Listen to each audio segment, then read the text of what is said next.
Welcome. Thank you for joining us at the UConn Humanities Institute this afternoon. I'm Yohei Igarashi, Acting Director of Academic Affairs and Assistant Director of Digital Humanities and Media Studies. Today's talk about book traces is part of our DH and Media Studies initiative. It's my pleasure to introduce Elizabeth Della Zazzara, a historian of modern Europe who received her PhD in history from the University of Pennsylvania in 2016. Her scholarship focuses on how ideas move on the ground, how their method of transmission and dissemination affects the ideas themselves, with a particular emphasis on the intellectual history of material texts and urban environments in revolutionary and post-revolutionary France. Her current book project explores the role of the periodical press, the theater, and literary sociability in the bataille romantique, the conflict between romantics and classicists. It argues that this public conflict in the press, on the stage, and in salons helped to consolidate and define each genre. Her article, Translating Revolutionary Time, French Republican Almanacs in the United States, was the recipient of the 2015 Book History Essay Prize. And I think this makes her an extremely fitting interlocutor for our speakers today. So thank you all again for joining us, and let me turn things over to Elizabeth. Thanks so much, Yohei, and thank you for inviting me to moderate this discussion, which I'm very, very excited about. I'm going to introduce our two speakers, and then I'm going to give a little bit of an overview about how the event is going to go, and then we'll get started. So our first speaker, based at the University of Virginia Library, Kristen Jensen, is the project manager for Book Traces and is currently, along with Professor Andrew Stauffer, co-directing a planning grant from the Mellon Foundation. Before joining the UVA library staff, Kristen worked as a project manager at Performance Software Solutions in Charlottesville, Virginia, where she specialized in steering digital humanities projects through the software development process. She has also worked at the University of Virginia's Morris Law Library, Nines, and the former Electronic Text Center. Kristen holds a PhD in English from the University of Virginia with a concentration in 18th century British literature. And then our second speaker will be Michael Rodriguez, who is a collections strategist at the UConn Library, where he coordinates collection development and strategic initiatives, including the library's participation in book traces. Michael publishes and presents widely in library venues and serves as past president of the Association of College and Research Libraries, New England chapter. He holds an MS in Library and Information Studies from Florida State University. Welcome both of you, and thank you so much for being here. So what we're going to do is, Kristen is going to give an overview of the Book Traces project in general, and then Michael's going to come on and talk a bit about UConn's role and the UConn Library participation in the project, and then we're all going to reconvene for a Q&A. If you think of any questions while either of them are speaking, please add them to the Q&A box at the bottom of the screen, and we'll try to get to all of them during the Q&A session. Thanks so much for being here. Kristen? First of all, thank you for having me here.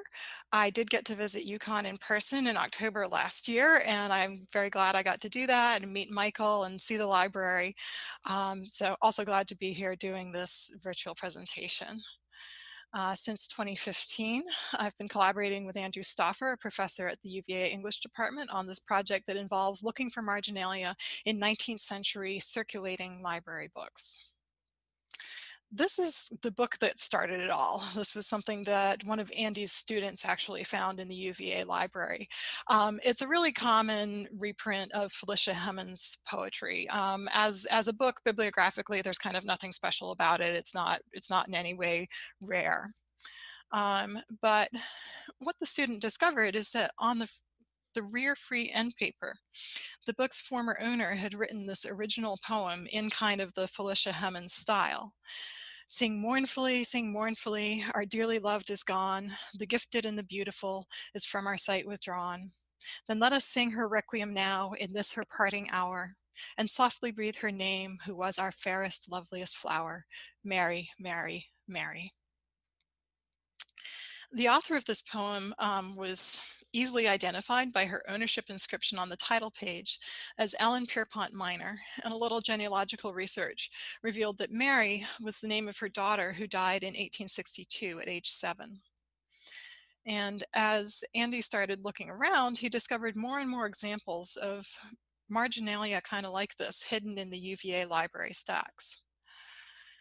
And from 2015 to 2017, we actually did a systematic survey of over 115,000 books in the UVA collections.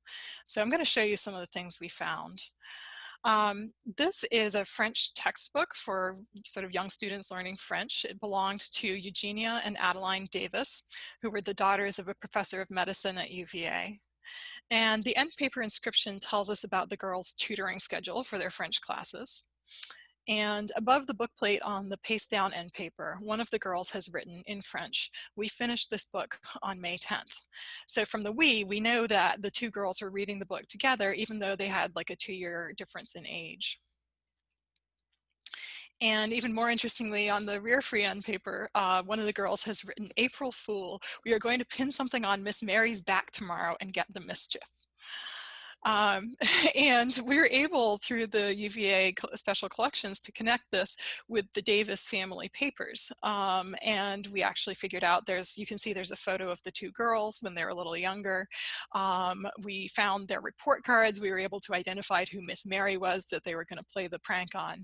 And this was one of the sort of key finds that started us on thinking about books as being connected, not just with a really personal moment like the Mary, Mary, Mary poem, but connecting really with kind of institutional history, local history, families that have lived in the area, and the importance of reuniting the books with this marginalia, reuniting those with papers and special collections.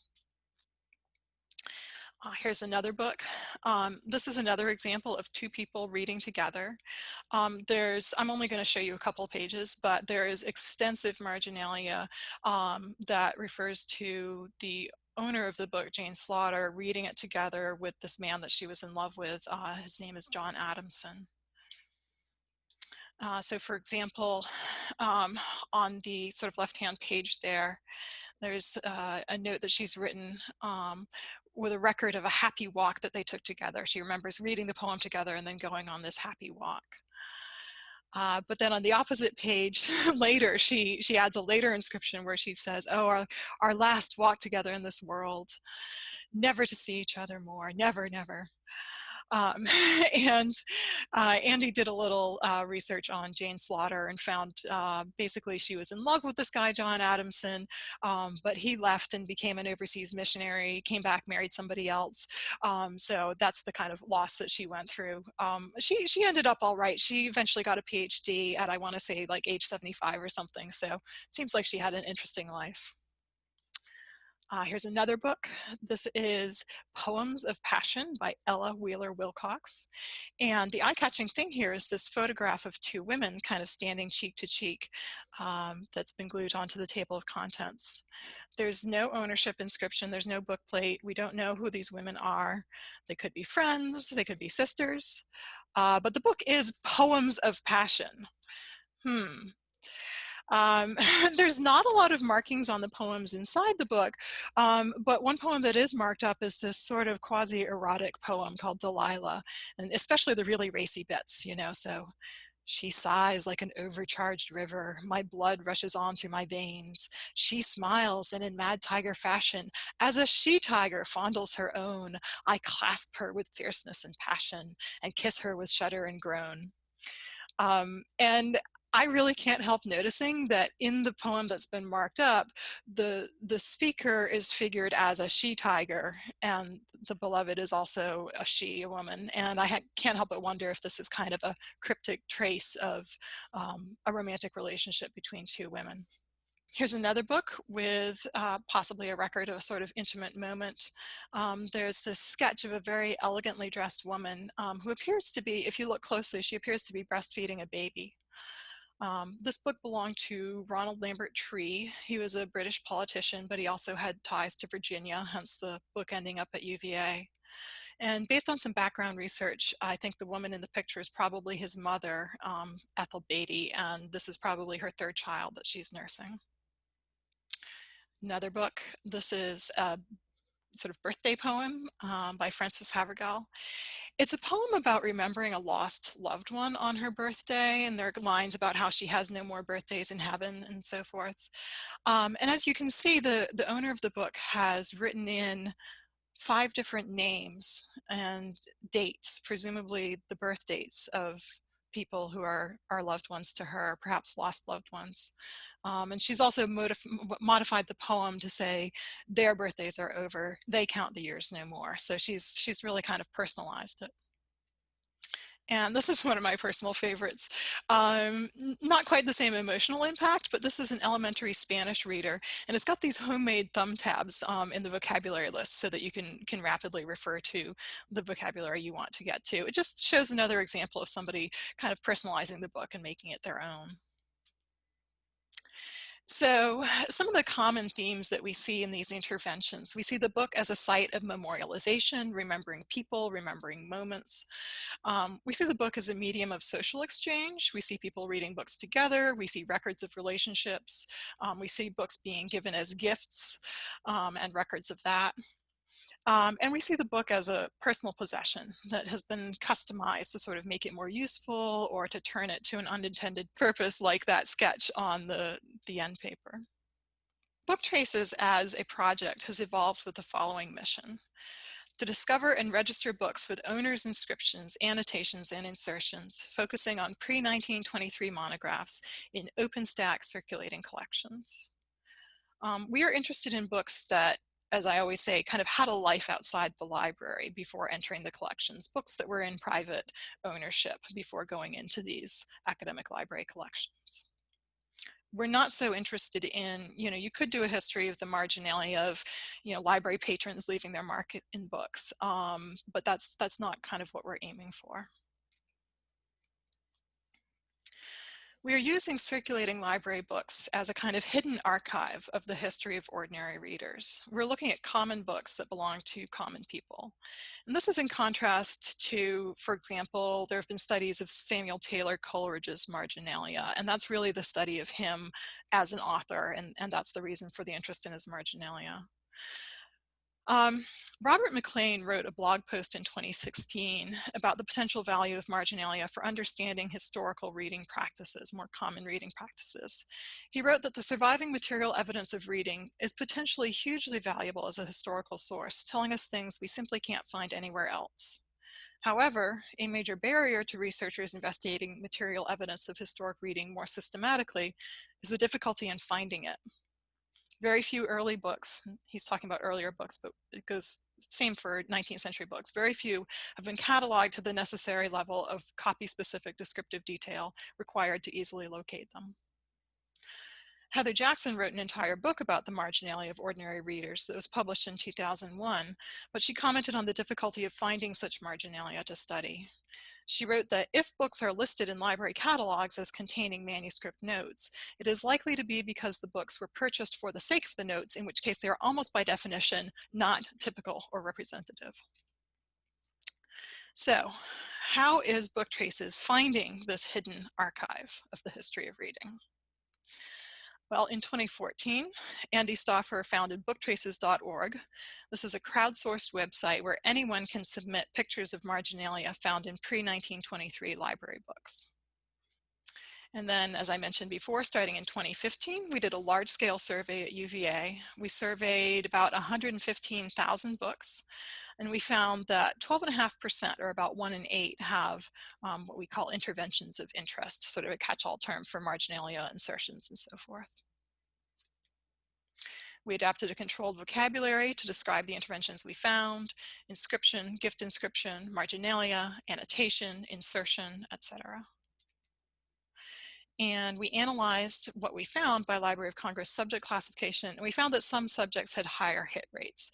In particular, the Library of Congress B call numbers, philosophy, psychology, religion, the E call numbers, history of the Americas, and the P's, especially the English language, language and literature books.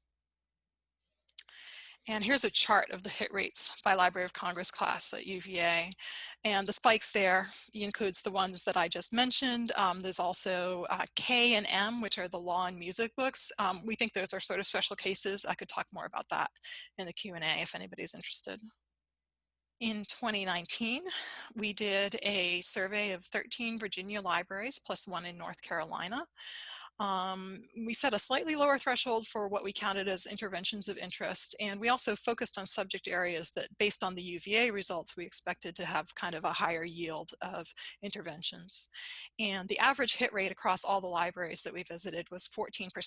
So that's 1 in 7 books that we found with this type of marginalia and other interventions. In 2019, 2020, we have been using this Mellon Planning Grant to expand surveys beyond our own kind of driving range region. We've been working with 5 partner libraries: Brandeis, Bryn Mawr, LSU, University of Miami, and UConn.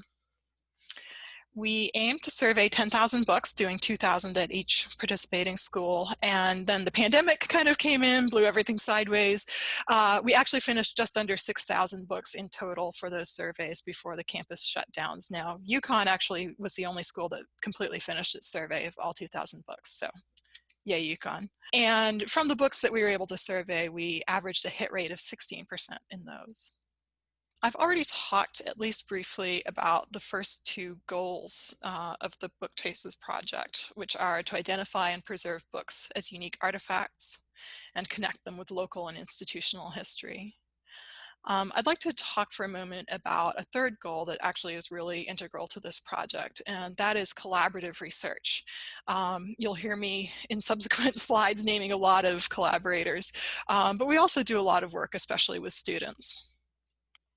We've worked with students both in class settings and also hiring them as student workers. And in both cases, we find that students really love the opportunity to contribute to original research in the humanities, to get their hands on these books, to be doing sort of primary research. You know, it's not a canned exercise where we know all the answers. We're really sending them into the field and saying, you know, you tell us what you're seeing, what you're finding out there. One of the students in when a class did a book traces exercises one time down in Texas, one of the students tweeted that she felt like Indiana Jones. You know, this hunt for the marginalia in the library stacks was just so exciting, and we found that kind of reaction pretty broadly among students. One of the things that we have been doing, you know, after the surveys kind of got abruptly ended by the pandemic. One of the things we've been doing this year, since we can't get teams into libraries to do surveys, is we've been working on this pedagogical aspect. And an advisory board member for Book Traces, Amanda LaCastro, she's an instructional designer, and she has put together sample assignments in a new pedagogy section on booktraces.org. So if you have any interest in teaching with Book Traces, there are some assignments there that you can get started with. And I've also prepared a data set that I think will be good for classroom use as kind of a practice set to do analysis and visualizations. And that's not out there yet, but coming soon.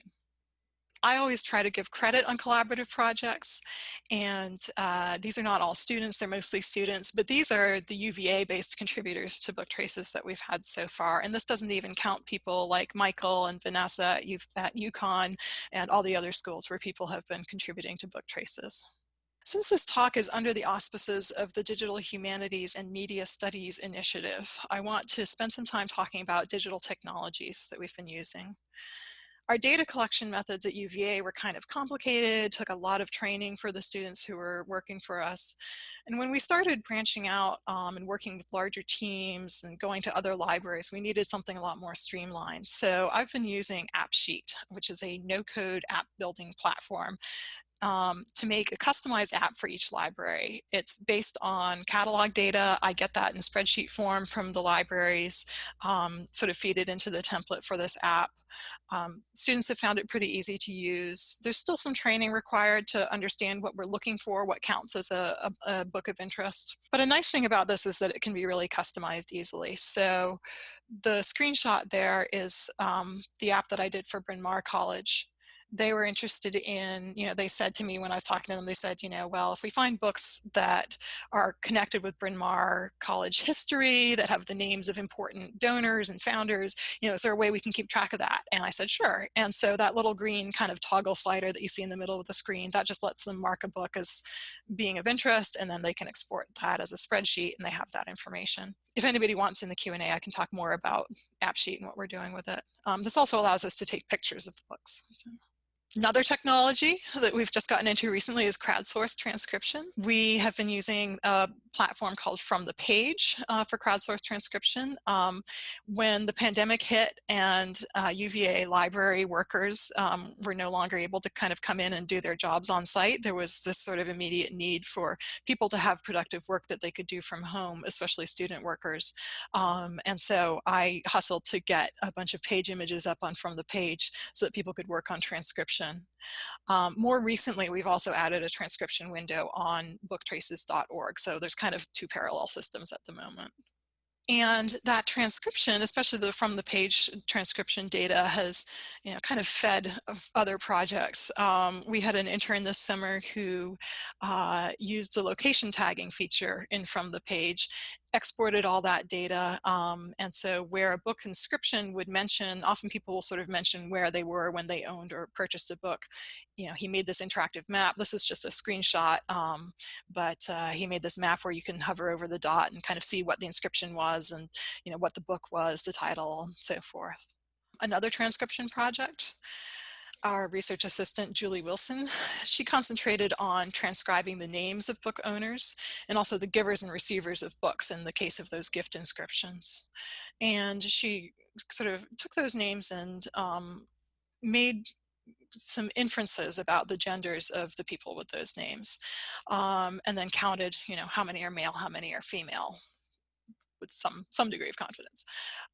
We were really curious. We weren't sure what the ratios would be, and what we learned is that for these 19th century books, presumably 19th century American readers, the ratio was approximately 2-to-1 male to female. And in the case of books that were given as gifts, slightly lower, but still 1.7-to-1 male to female ratio. So that was an interesting observation. Here's another approach to book traces data. This has actually been online for a while. It's a public database from that huge UVA survey that we did of 115,000 books. All that data, raw data, we put into this database. There's no pictures, there's no transcription. It's just the title, etc., and whether the book had interventions, and if so, what kind. Were they marginalia, were they inscriptions, and so forth. There's search and filter tools. When you filter the results down a bit from the 115,000, you can then export a CSV. There's also an API, so if anybody is interested in really doing some research, that's a possibility. Here's a more recent outgrowth of book traces. Going back a few years, thousands of books in the UVA collections were digitized for Google Books. And at some point, Andy and I realized, well, now that we know which books in the collections actually have marginalia in them, because we've looked at all of them, this is the perfect data set to train a machine learning algorithm to identify marginalia in scanned page images. So we've gotten started on that. Jeff Nisnik he was a grad student in statistics at UVA, and in the past year he made this pilot machine learning model for us, and this was also his master's thesis project. It was a very small pilot, but he did reach 85% accuracy of predictions based on training on, I think, just a couple thousand samples. So we're currently applying for grants to scale up from 2,000 to tens of thousands of page images. And we're hoping that eventually this could be applied to collections that have been digitized, where the marginalia is not known and can be a tool for identifying the presence of marginalia in other collections. Here's another really exciting collaboration with grad students. Not sure, you might have heard about this. Neil Curtis and Sam Lumley made national news almost a year ago for rescuing the card catalog when the main library at UVA was about to be demolished. So the preservation of the card catalog, that was entirely their initiative. But around the same time, Andy Stauffer and I were asking questions about the card catalog and how it might relate to book traces. So we ended up employing both Neil and Sam on our book traces grants to do research on the card catalog as a primary document of the library's history of its own collections. Roughly 4 million cards in total were rescued, were saved from being dumped. But before that, before they were sort of put into storage, we pulled out about 22,000 with provenance information and had them scanned.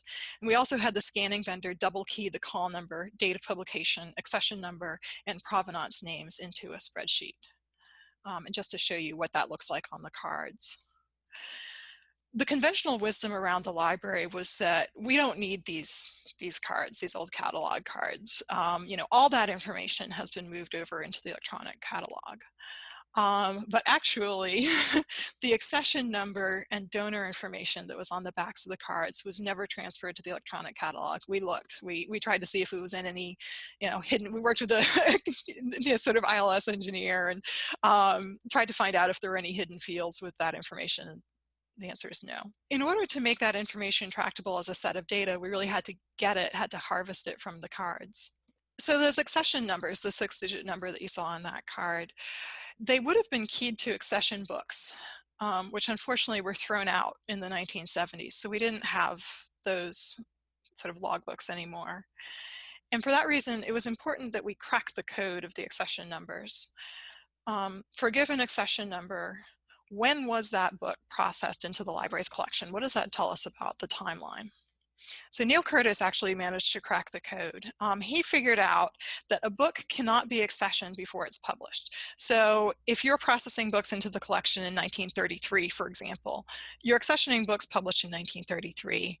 You're also accessioning these donated books that were published in 1930, 1920, the 1880s, you know, it can be at any time up to 1933, but you can't be accessioning anything that hasn't been published yet.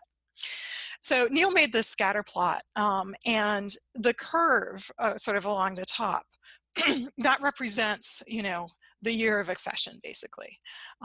It allows us to translate the accession number into a year of accession. So anything, any dot that's sort of directly under that curve, we think will have been accessioned in that year that corresponds to the top of the curve. By knowing the year of accession, we can then compare that with the year of publication. And we went into this with a hypothesis that if what you want to do is look for books with marginalia, look for these books that have had a life outside the library, you need to find books that have a large gap between the year they're published and the year they come into the library. And basically, long story short, the data we think confirms our hypothesis. So this bar chart is showing the years elapsed between publication and accession. And this is only for books that have marginalia. And you can see that most of those books that have those interventions are falling in the range of, I think it starts, the bars start getting tall around 21.6 years. They're sort of between, you know, 21 and you know, 80 or more years ago, you know, between their publication date and their accession. So we feel like that kind of confirms our sense. Knowing the year of accession for a large number of donated books also lets us learn about how those collections were processed into the library. This chart is accessions by subject area across time, sort of chunked down to these 5-year sort of eras. I think this graph is actually even more telling. This is tracking sort of 5 of the largest donations of books to the library.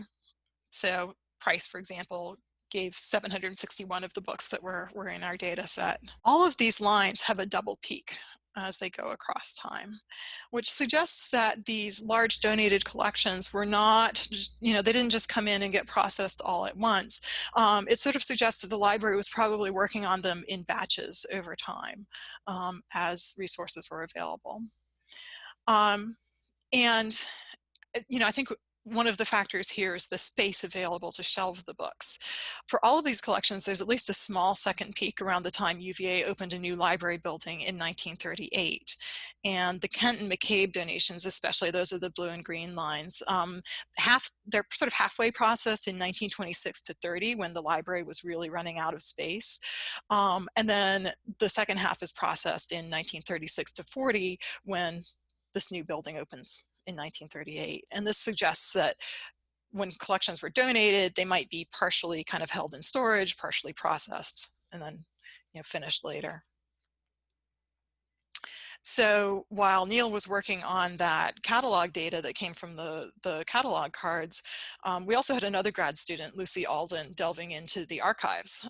This is just another way of looking at the history of the collections. Unfortunately, UVA's donor gift file it's incomplete. It has almost no bibliographic details about which books it's talking about that were donated. It's often really vague about the quantities of books. It'll say so-and-so donated, a large number of books or hundreds of books.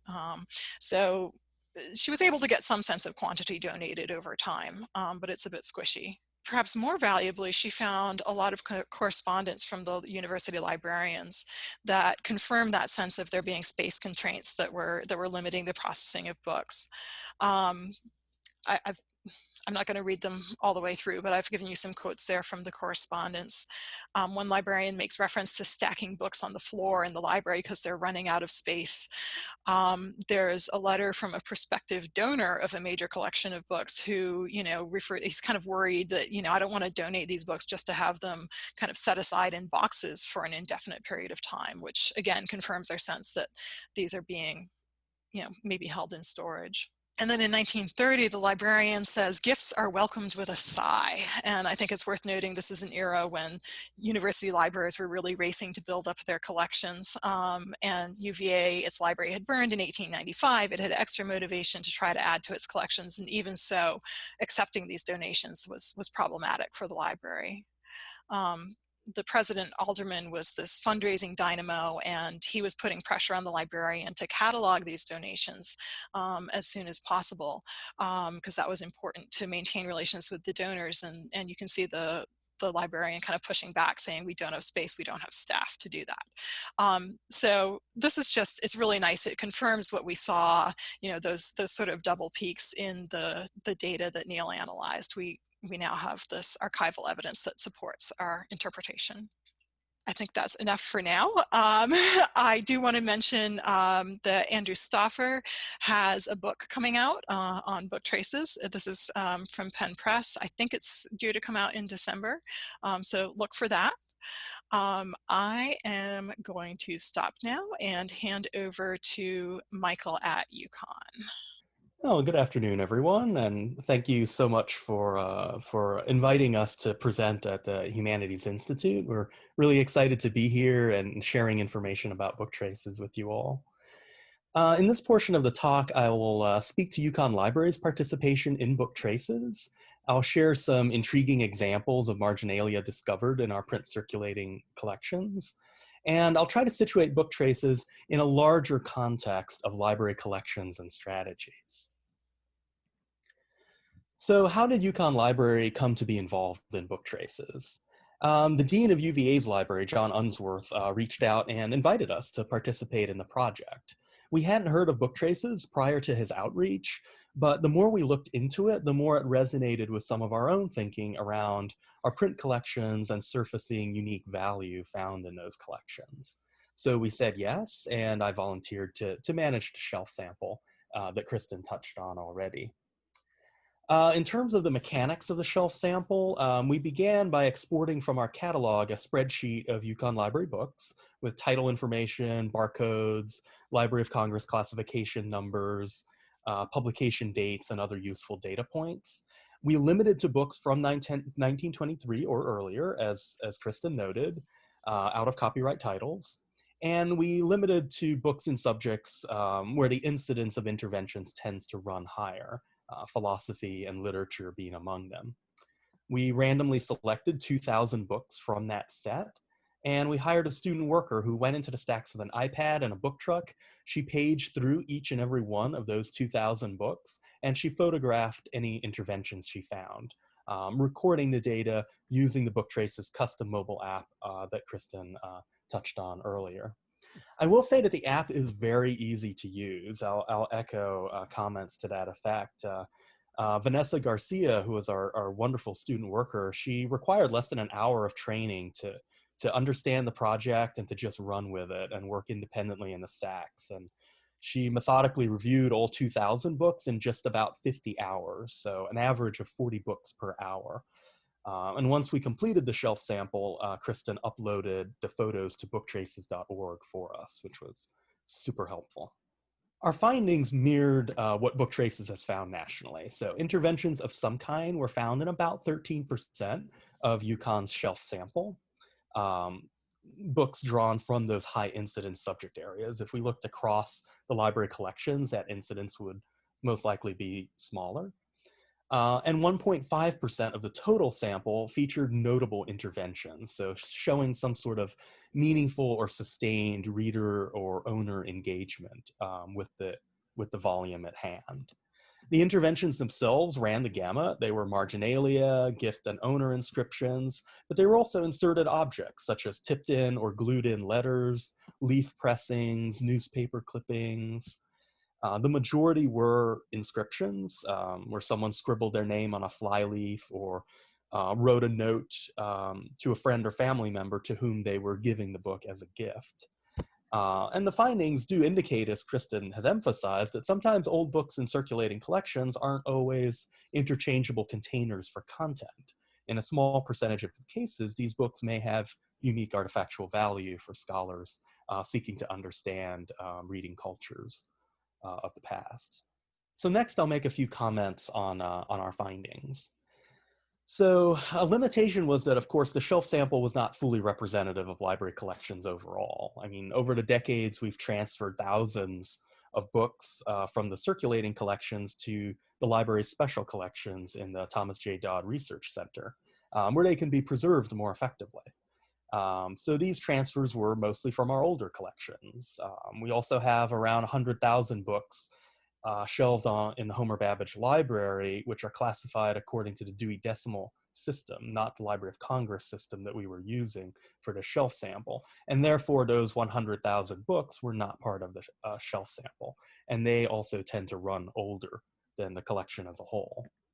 So in any future shelf samples, we want to think about taking a holistic look at all our collections and potentially sampling other subject areas to test the hypothesis that agriculture or medicine or other subjects produce a lower hit rate than the humanities. We also found that reference books are less likely than monographs to show interventions. And by extension, journals and government documents are even less likely to show the kind of interventions that Kristen was showing us. And this, I think, is for a couple of reasons. Most readers are going to feel less of a deep personal connection to a dictionary or to an agricultural report than they may to a book of poetry. And also, in most cases, libraries tended to acquire those materials by purchase or by subscription or direct from the publisher or distributor. And there wasn't a life prior to that material being accessioned to the library. There wasn't prior ownership before the book came into the library's possession through donation. And we did identify a few historically prominent people when we went through the sample, but most of the names that cropped up were of ordinary people, as you might expect, and that's part of the value of book traces.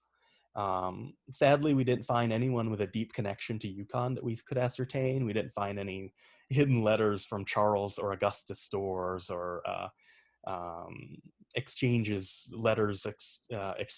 between board of trustees from the 1930s. So nothing dramatic or scandalous there. We did find that sometimes it wasn't always clear when the markings were made, particularly reading notes in the margins, which could date like 1960 or 1920. And it's hard to tell unless you have a real expert scrutinizing the ink and the penmanship. And finally, as we handled books that are 100+ years old, we realized that many of them are deteriorating due to age and quality of the paper. We did find, interestingly, that between HathiTrust and the Internet Archive for the whole book scans and booktraces.org for the pictures of the interventions, we provide digital access to both the content and the interventions now for about half of the books in our shelf sample, which was pretty solid that we're able to give both digital and print access to these materials. One of the reasons Book Traces reached out to UConn in particular was because we had showed a higher than average proportion of pre-1923 books in our circulating collections. And we knew this because UConn participates in the Eastern Academic Scholars Trust initiative. EAST is, it's called a shared print initiative. And as part of the initiative, 79 academic libraries across the Eastern US have committed to retaining unique books in their circulating collections for a lengthy period of time, at least through 2031, and to replace or repair them if they get lost or damaged. So UConn's retaining about 280,000 titles out of the 8.6 million total titles committed by those 79 libraries nationwide.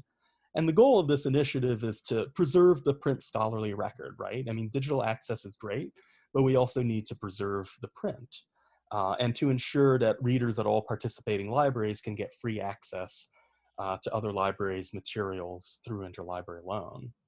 And as libraries respond to space pressures, as usage shifts online, as print deteriorates due to age, initiatives like EAST and other provide a safety net, in effect, and facilitate thoughtful stewardship of our physical collections. Through Book Traces, we've gained the opportunity to surface that unique value in those circulating collections, and our participation in EAST may lend itself to larger scale projects, analyzing interventions across multiple libraries in future. Be really interesting to expand this out as a cohort. So next I want to chat a bit about some of the interventions that we found in UConn library books specifically.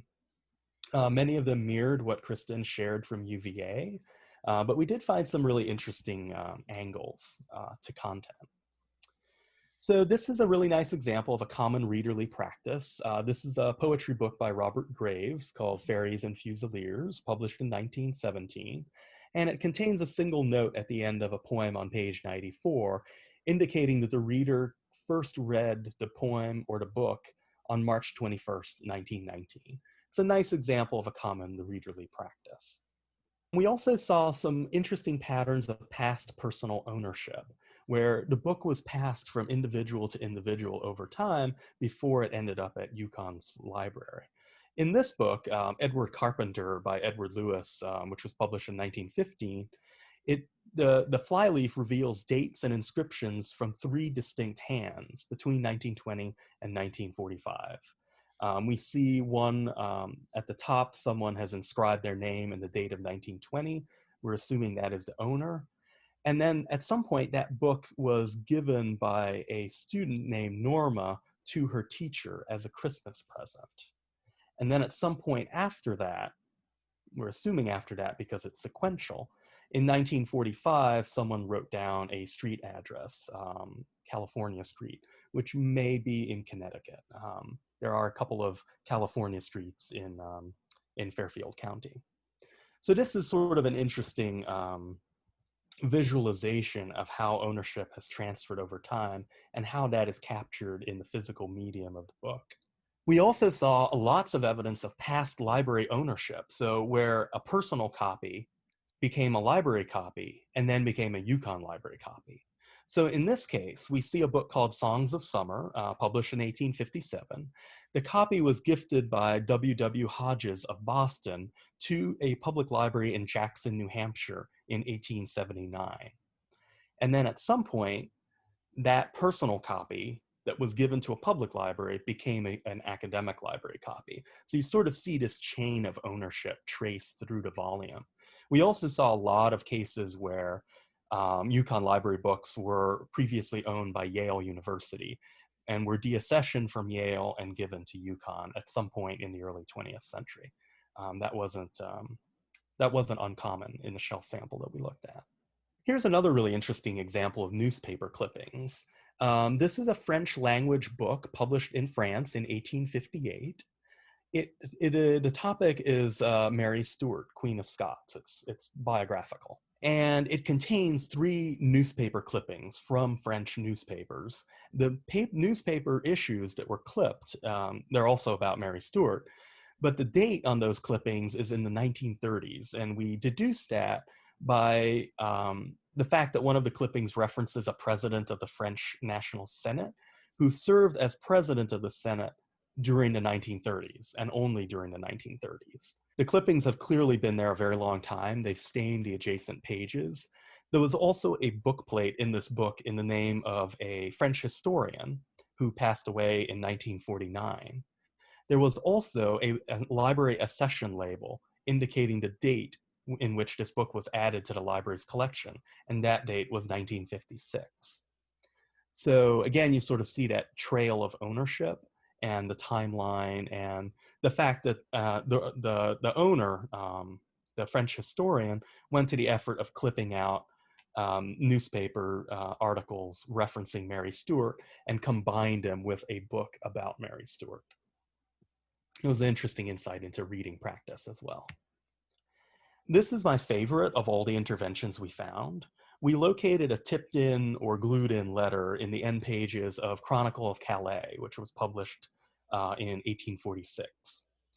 The publisher was John Gough Nichols, who was an English printer based in London and is actually quite well known in readerly circles. And the letter is essentially a gift. The book is a gift or a peace offering from John Gough Nichols to an unknown recipient.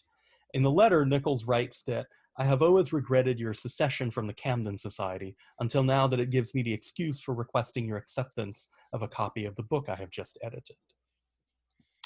The unknown recipient of this book and letter, he's only referred to as Dear Sir in the letter. It seems from this letter that that person quit the Camden Society, which was founded by Nichols in 1838. That person quit the society, presumably following some kind of dispute, as the word secession implies. So this may actually have some really interesting historical value, and I'm trying to figure out who this recipient of this letter might have been, who left the Camden Society, presumably in a huff, at some point in the 1840s. There's an interesting example here of reader responding to a theme in the text. So this book includes a poem called Children, Private Ward, which is about sick children in an infirmary. And on the page, on the page where this poem is printed, is the annotation, see page 41, RLS. So if we turn to page 41, which you see in front of you, the owner of the book had copied in longhand a published letter by Robert Louis Stevenson, the author of Treasure Island. Both poem and letter allude to children in sickbed. The reader evidently felt it was important to read the letter and the poem together, so we can perhaps deduce that they may have felt a deep personal connection to the theme of children suffering from illness, such that they hand wrote a parallel document to accompany the poem in question. This is another really interesting example. This is a German travel guide to Italy published in 1902. And it's filled with minuscule penciled English language notes on Italian art and geography. The flyleaf shows an inscription, an ownership inscription in the name of Ida Prescott Clow, with an address in Berlin, with 2 addresses in Berlin. I did a bit of genealogical research, and it turns out that that Ida Clow was a Bostonian and Radcliffe College alumna, who in 1902 was living and traveling in Europe. And journeying solo, if you can trust shipping manifests, passenger manifests of the time. And she was journeying solo in an era when, you know, society was perhaps a lot more ambivalent about young women traveling unaccompanied than today. I also found out that later in life she taught at Miss Porter's School for Girls in Farmington, Connecticut. So there's that sort of local connection that may indicate how her book ended up in UConn Library's collections. We also found sort of multiple interventions playing out concurrently in the same book. So this is a book of poetry. It contains a gift inscription by the author, Henry Webster Parker, to a Mrs. Elizabeth Mayhew on her 92nd birthday in 1862. H.W. Parker was a congregational minister in New Bedford, Massachusetts. We were able to figure that out easily enough. And we can speculate that perhaps Elizabeth Mayhew was one of his parishioners. He doesn't seem to have had any female relatives of that name.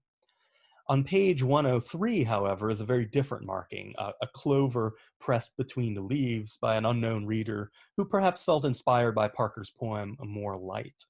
The verses that you're looking at call for reason to triumph over false beliefs, which presumably was a theme that resonated with our unknown reader. And then finally, this book is a little bit out of scope for book traces because it's from 1929, but it was an intriguing find. The book was published in 1929 by the Encyclopedia Britannica's publishing company. UConn was evidently a subscriber to the Encyclopedia Britannica, and the publisher sent us this book evidently as a gift or a perk of some kind. If you look at the bottom image, this is a library accession label indicating when the book was added to the collection. And you can see that the volume was the 21498th book to be added to the UConn Library's collection, a very precise number in 1929. So what are our next steps that we're looking at here at UConn to further explore what we can? After COVID, in a post-COVID environment, we're hoping to develop an exhibit to maybe showcase and contextualize these interventions and expand and look at them across the library's collections, because our special archives and special collections have some really robust collections of Melvillian and other marginalia that would be a really interesting tie-in to what is being surfaced in book traces, and expanding the shelf sample to include these other collections. I'm also hoping to cross-pollinate book traces with historical library accession records, which we do have. We did not throw them out. And sort of trace the development of the library's collection through this medium.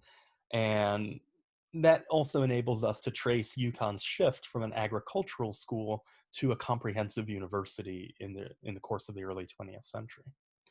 Other institutions have turned book traces into class projects, into research initiatives, as we learned from Kristen, and I'd certainly be delighted to discuss these possibilities with anyone on the call. And in a post-COVID environment, I would certainly encourage folks to feel free to post your own photos of marginalia found in the UConn Library's circulating collections. Booktraces.org is a great crowdsourcing platform. Well, I'll pause there, and we can to segue into the Q&A section and the discussion. Of course, feel free to get in touch with me via email after the session. Thank you very much. Thank you so much, Michael and Kristen, for such great presentations. There are a bunch of questions already in the Q&A, and so I want to make sure that we can get to those. But I wanted to start off by asking one question, just sort of broadly, about this project and its relationship to the digital humanities. One of the things that I think is interesting about this is that it is sort of making an argument for the preservation of print copies through digitization. And digitization, I think, is probably the most or the least controversial part of the digital humanities. It's the like thing related to the digital humanities that most people encounter day to day. And I think the book traces is it's taking advantage of that while also complicating that picture. And I wondered if either of you had something you wanted to say about that. Yeah, I completely agree. Book traces sometimes gets described as a digital humanities project, and it is very quantitative in nature, and we're using a lot of digital tools, as you saw in my presentation.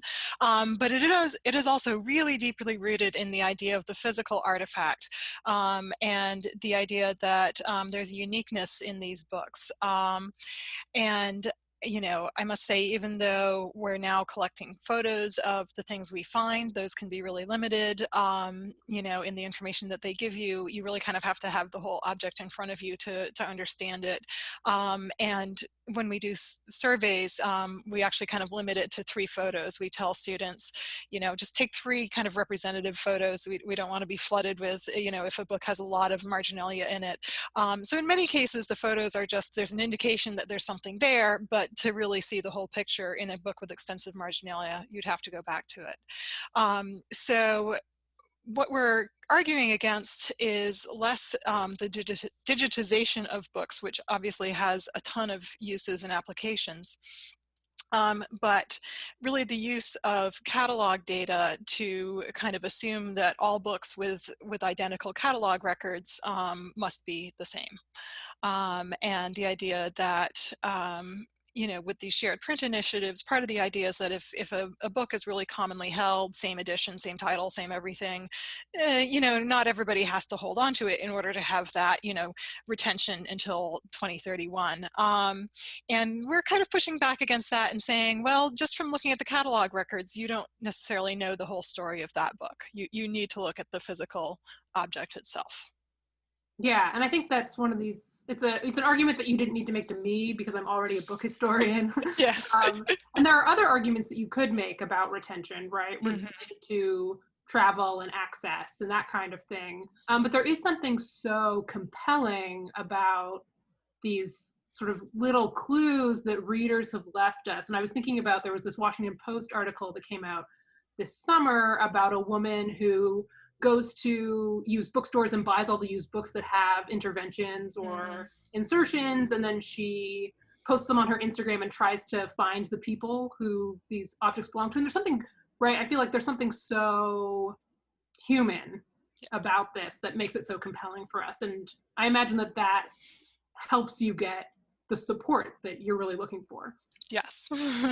Yeah, there's an instant, as I was talking about with students, they're excited to be contributing to research, but there's also that instant recognition of, like you say, the humanity and really seeing that this book is not just the product of the industrial kind of printing and publishing, mass market sort of machine, but it actually has passed through human hands and been part of human history.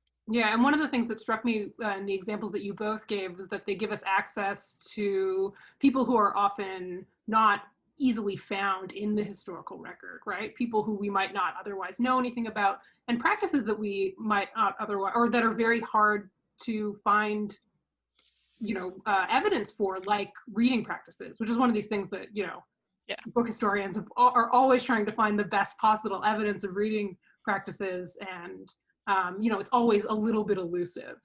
Mm-hmm. All right, so, I'm just gonna, as moderator, I'm gonna ask one more question, and then we'll get to the Q&A. So one of the things that I was thinking about when you were talking about, 23 as your end date, is that since 2019, we get a new crop of books in the public domain every January 1st. And I was wondering how Booktrace is going to, or whether it's going to integrate these new public domain books into the project, right? Is there less pressure to do that because those books are less likely to get sent to high density storage, or are there exciting titles you really want to include in the project? I'm thinking, The Great Gatsby is going into the public domain January 1st, right? Like, are there things that are exciting about these new crop of public domain books for the project? Short answer is yes and no. I think, I'm trying to remember what we've done. I think that as the years have advanced, we have started asking libraries, we'll say, send us your data on books, up to 1924 now rather than 23. It's kind of just a shorthand when we're talking about the project to say 23. However, so yes, I think we are starting to look and sort of advance along with the copyright. We should keep rolling with that advancing copyright date. And it may be that to some extent, books, after 1923 are of less concern because a lot of sort of rules of thumb are based on the old copyright date. But as people start kind of catching up to that, you're right, we should definitely keep rolling along with that. That sounds extra exciting, I think. And also more work for everyone. From the Q&A, Jennifer Howard asked if you can tell more, Kristen, this question is for you, if you can tell us more about the methodology you used to do the surveys. Yeah, I, I could spend a long time on that. I'll try to give a few hints anyhow. When I was first hired onto this project in 2015, I worked with Andrew Stauffer and also a librarian at UVA, Kara McClarkin, and a couple other librarians who were advising us. And together we developed a set of criteria for what we were going to look for. And that's the point when, we narrowed it down to, that to the extent we can tell the difference, we're looking for evidence of the original owners of the book, not of the later library users of the book.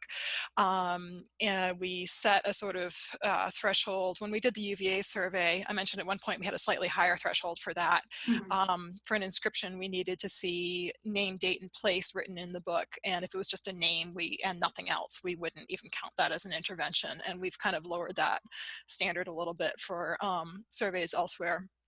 So anyhow, we developed a set of criteria, and then we hired students, trained them in those criteria, trained them to recognize which books kind of fell in and fell outside of those criteria.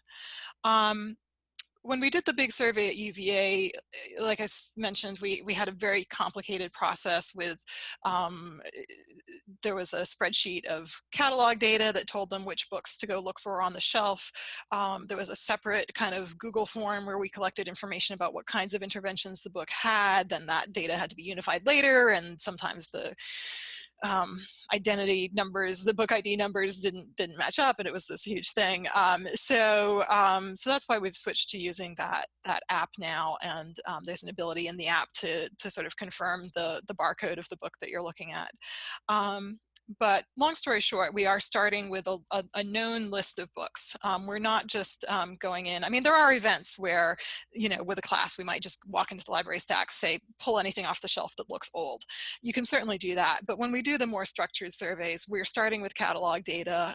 We're creating a list of books that have been selected for year of publication and other criteria. We are sending trained people in to look at them and to record information about whether they find interventions or not. So we've changed the tools with which we do that from kind of a spreadsheet to this more app-based, photo taking technology. I don't know if there are other details that I should elaborate on. That sounded very thorough to me. One of the other questions we got from Martha Cutter is about if you've seen any evidence of interventions that seem to be resisting the text itself, like that are pushing back against the content of the book. Yeah, Michael, I have examples I could talk about, but Michael, did you find any examples of that at UConn that you'd like to talk about? Not in the pre-1923 books, sadly. As we process and repair books, our staff have been bringing those to my attention if they showed interventions, regardless of publication date. And we have actually seen situations where the reader was sort of in dialogue with the text, pushing back. There was one interesting case from a 1950s book about Stalin, where a reader commented positively on the book's critique of the Soviet leader, and then a subsequent reader came back and added additional nuance to that first reader's critique. It was different hands, different ink, the whole bit, but not pre-1923, unfortunately. Yeah, we've seen, examples of, yes, readers sort of writing marginal notes that are critical of either, the text or of the author. Kind of, there's the occasional ad hominem about what a fool the author is. We have found, there was one, we did this sort of Civil War oriented project when we did the surveys around Virginia, and we found one book where the book was kind of pro-slavery, and the person who annotated it in the margin, sort of viewed it as sort of tragic that the author had those views and didn't reach kind of, moral enlightenment, about the moral evil of slavery. So in various ways, we do see that resistance, yeah. That's great. And sort of a similar question, Mary Lycan wanted to know if you ever see interventions in music books, music history, or musical scores. Do people ever, are there any examples of that in the collection right now? again, Michael may want to answer for UConn, but we didn't ask you to look at music books at UConn. So I'll just talk about UVA. So UVA has a pretty extensive music library, and I mentioned in passing, we thought of that as kind of a special case. What we found was a very high rate of intervention, but a very low level of sort of interest for us as historians of reading and sort of humanistic scholars. In musical scores, it's very, very common for people to mark up those scores as they're practicing and performing. Those marks, that may be an area where somebody could do a more specialized project.